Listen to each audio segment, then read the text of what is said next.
Welcome back to my channel, Simplified English 101. If you are new to this channel, please remember, like this video, leave a comment. Do not forget to subscribe to my channel and ring that good old notification bell so that you can be informed when a new video is posted. In today's lesson, we are going to be focusing on understanding the characters and characterization in the short story, The Two Grandmothers by Olive Sr. Let's begin. The major characters presented are the narrator and her two grandmothers, Grandma Dell and Elaine. Some of the minor characters are the narrator's mother, father, Eulalie, Ermandine, Princess, Mr. Blake, Mr. Mac, Joyce, and Pearlie. From this list, we will only examine a few of the minor characters. Let us look at our first major character. As usual, I've prepared pointers for you so that you can follow along. We are first introduced to the narrator as a little girl.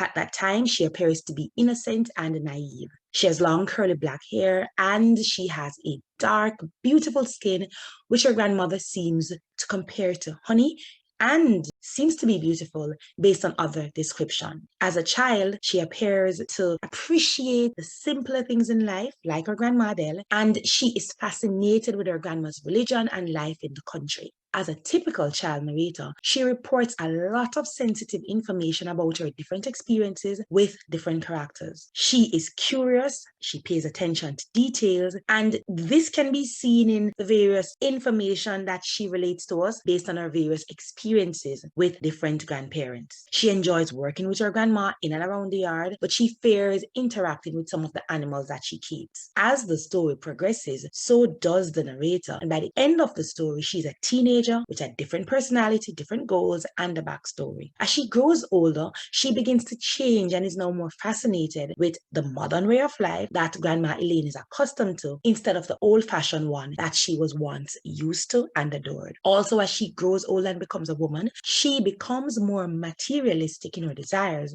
She also becomes more vocal and unkind in how she expresses herself. Now that we know more about the narrator, let us examine the type of character that she is, so that we can better understand her as well as understand the thematic concerns presented through her interaction. The narrator is a dynamic character. The first thing I want you to remember is that all dynamic characters are ones that change significantly, while round characters are interesting and replicas of real people. So all dynamic characters can be considered as round characters. This is because they must change, and in changing, we will get to see their different layers. But not all round characters are dynamic characters, meaning all round characters won't change. The narrator is a dynamic character because she not only changes significantly throughout the story, but she remains interesting and complicated like a real human. As a character, she is fully fleshed out and has a backstory, goals, and personality. A dynamic character's changes should be surprising as well as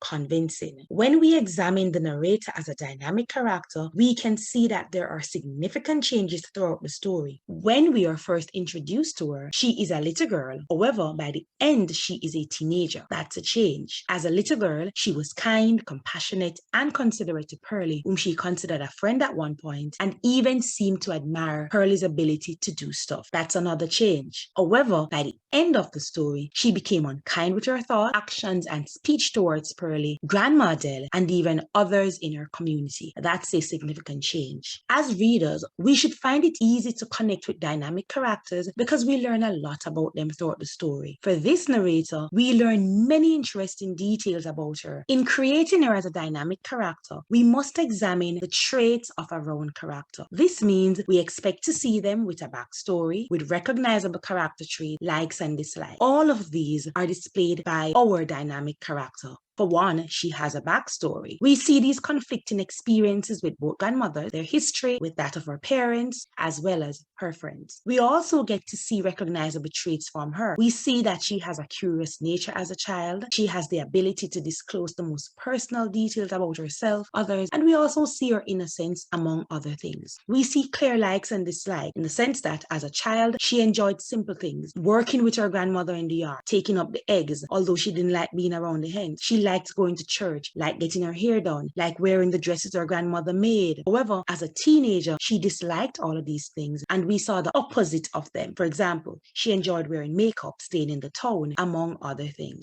Remember, when creating dynamic characters, it is important to ensure that they help with the development of the plot. This narrator is important because she plays the key role as a major character one and acts as the narrative voice. The events and actions are created around her, and it is her who is affected by most, if not all, of the character's actions. 2, he or she must experience some sort of external and/or internal conflict, or both. For this narrator, she experiences both external and internal conflict. Internally, she battled with her 2 grandmothers' thoughts about her skin, her hair, and her expectations of right and wrong as a child.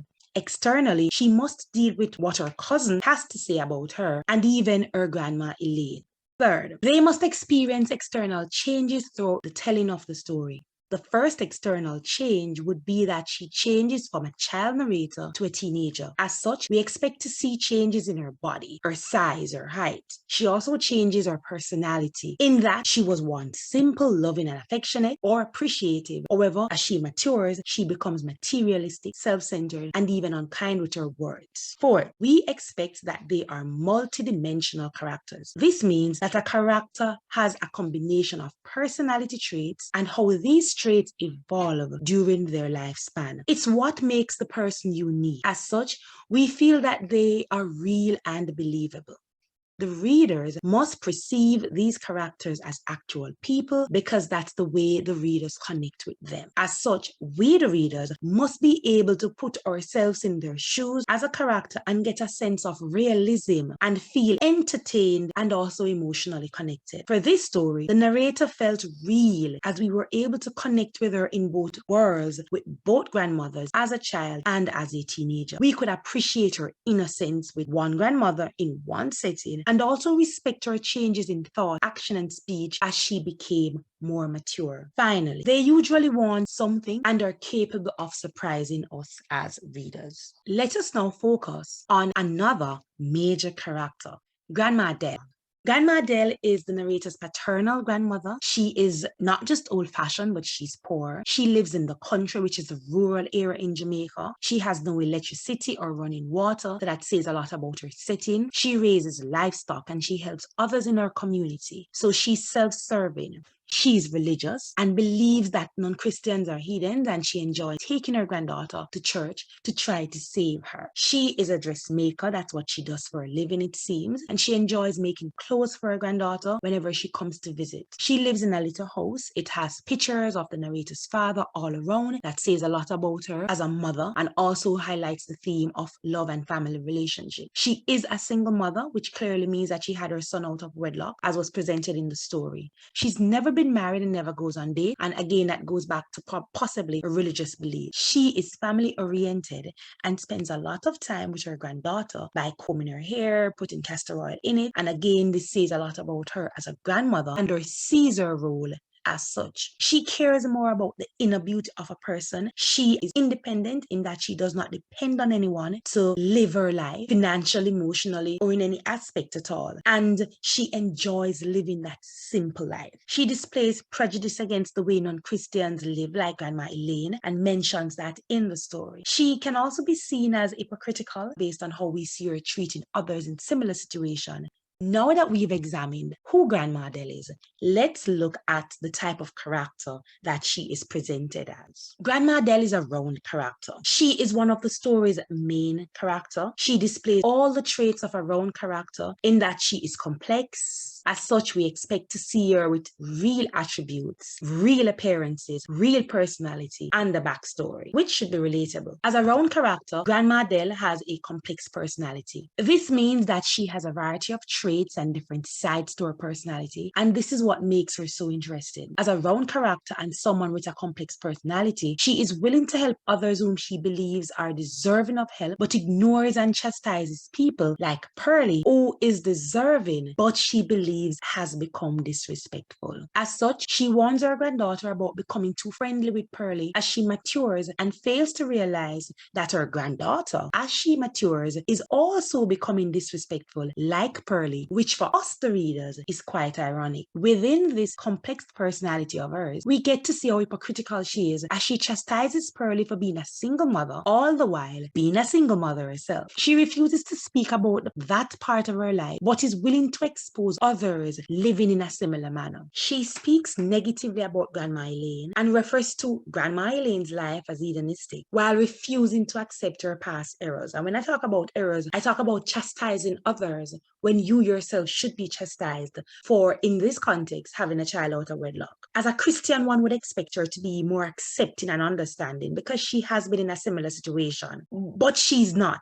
Qualities like these, complex personality traits like these, is what makes her so relatable to us, as she appears like any other person who has lived a life in the world and is now a converted Christian. And these persons sometimes tend to be the most judgmental. And we see these traits in her, and this, of course, makes her complex, makes her interesting for us. As a round character, we also expect her to have a backstory, and this she has. And although we don't know a lot about it, she does have a backstory. She's a single mother, that much we know. She had a child out of wedlock, and now she is a devoted Christian. Notice that when the narrator asked her about her husband, how dismissive and angry she got, it is clear that there is much more to her life story before now, and much more to how she got pregnant. This curiosity about her life, about her backstory, makes us, the reader, wonder, what is she hiding? Finally, as a round character, she also makes the story and her interactions with her granddaughter believable and authentic. She represents the typical religious country grandmother who lives in a more old-fashioned way and enjoys the simplicity of life. Even the way she shows love to her granddaughter is typical of a country grandmother, making sure that you spend time to groom them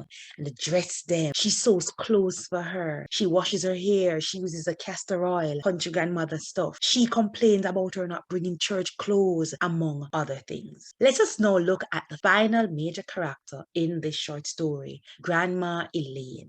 Grandma Elaine is the narrator's maternal grandmother who prefers to be called Towser. She considers herself too young. They live in the town, which is the town part of Jamaica. She is self-centered and cares more about her physical appearance than the type of person that she is. She has been married multiple times. She has either been separated or widowed, and she feels good about having multiple relationships. She is a socialite, and as such, all she wants to do is to enjoy her life and have fun and live it to the best of her ability. She's a gold digger. So in dating many men, she only dates the wealthy kind. She enjoys material things and is reliant on technology. So she cannot live the life that Grandma Adele lives. She loves to travel, something that socialites like to do. And of course, she has to be concerned about her physical beauty, another aspect or trait of a socialite. She is independent and she relies on others to live this lavish life. Thus, her reason to be dating so many men. She dislikes when the narrator spends time in the country with her Grandma Adele. She also displays prejudice, although she is very direct in her thoughts and speech. Let us now examine the type of character that Grandma Towser is. Towser, like Grandma Adele, is a round character. She is, again, one of the story's main characters. So, like Grandma Adele, she displays traits of a round character. She's complex, she has a backstory, and she has real attributes and is relatable. As a round character, she has a complex personality. Unlike Grandma Adele, her personality comes out in her inflated self of herself and own importance. She has a deep need for excessive attention and admiration, and we see that she has troubled relationships and a lack of empathy for others. Now, these are all traits of a narcissist. When the narrator visits her, she spends almost all of her time getting ready to go on her date, attending functions, and leaving her granddaughter with Joyce. Again, as a round character, she has a backstory. Like Grandma Adele, hers is very vague. We know that, unlike Grandma Adele, she has been married multiple times and continues to date and enjoys dating multiple partners at a time. As readers, we are curious about why these relationships failed and what was her real motive for getting married, and one could assume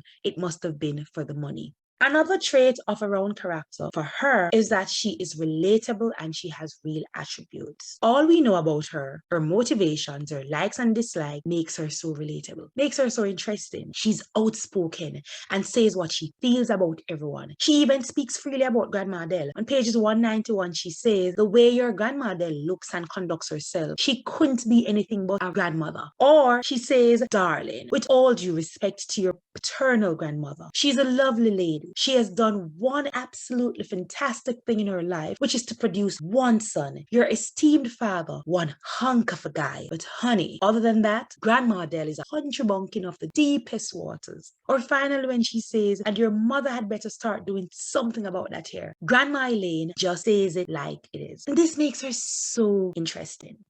Let us now look at the minor characters and their role in the story. The first minor character that we look at is the narrator's mother. The story is told to us through the various letters that the narrator writes to her unnamed mother. Although she's not actively involved in the story or the different events, she's still important because it is through her that we are exposed to the different grandmothers, their lifestyle, and the different characters.